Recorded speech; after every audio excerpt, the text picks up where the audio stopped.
بسم اللہ الرحمن الرحیم۔ معزز سامعین و ناظرین، پاکستان کے مشکلات اور پاکستان کی معاشی صورتحال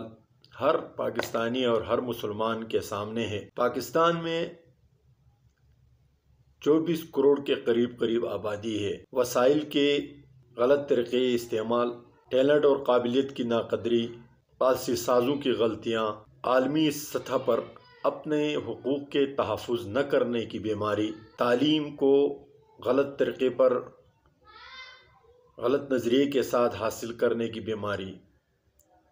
تعلیم یافتہ طبقے کا کرپشن، سیاستدانوں کا ہر ایک شعبے میں کرپشن کی وجہ سے پاکستان اس وقت زبوں حالی کا شکار ہے۔ اس زبوں حالی کے باوجود پاکستان ایک نظریے کی بنیاد پر ایک مستحکم ملک ہے۔ معاشی بحران ہر ملک میں وقتاً فوقتاً آتے رہتے ہیں، کبھی حکمرانوں کے غلطیوں سے آتے ہیں، کبھی معاشی جو ماہرین ہوتے ہیں ان کے غلط نظریوں سے آتے ہیں، کبھی ان کے غلط تعلقات سے آتے ہیں۔ اس وقت جو پاکستان کو جو چیلنج درپیش ہے وہ پاکستان کے امن کی صورتحال ہے۔ پاکستان میں عالمی طاقتوں نے ایک گروہ ایسے پیدا کیا ہے پچھلے 20-22 سالوں میں کہ وہ پاکستان کے وجود سے ہی نالاں ہے۔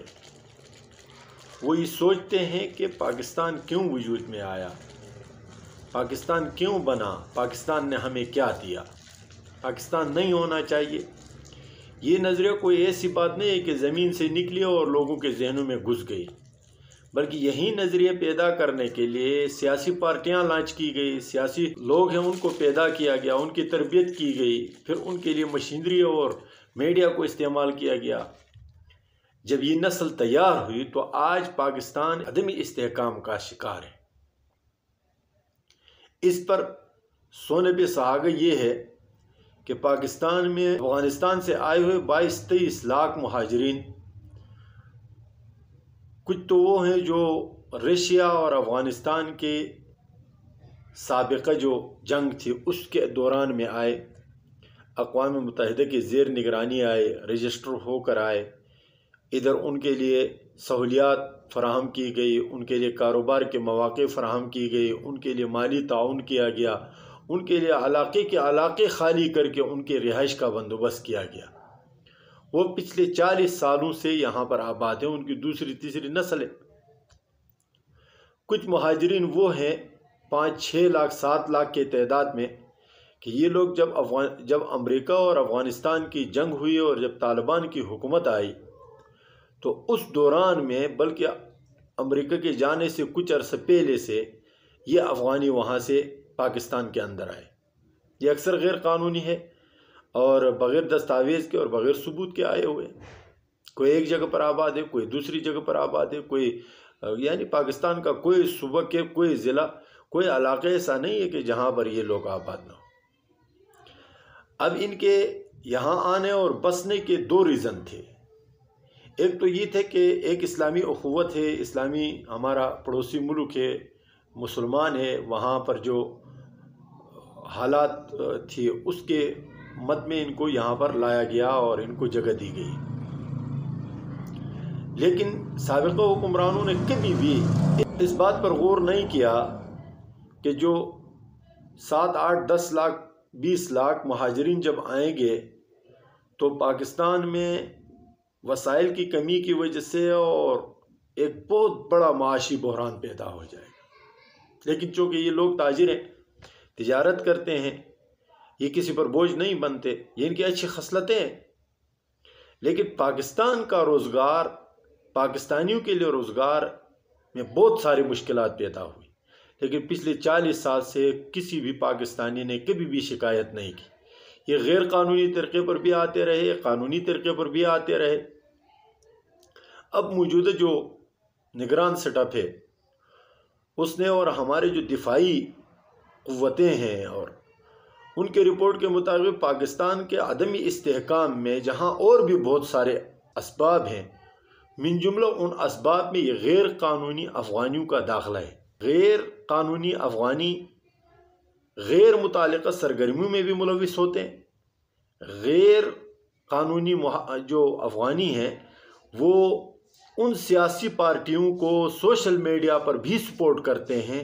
جو پاکستان کے اصل وجود سے نالا ہے اور جن کا تذکرہ میں نے ویڈیو کے ابتدا میں کیا ہے۔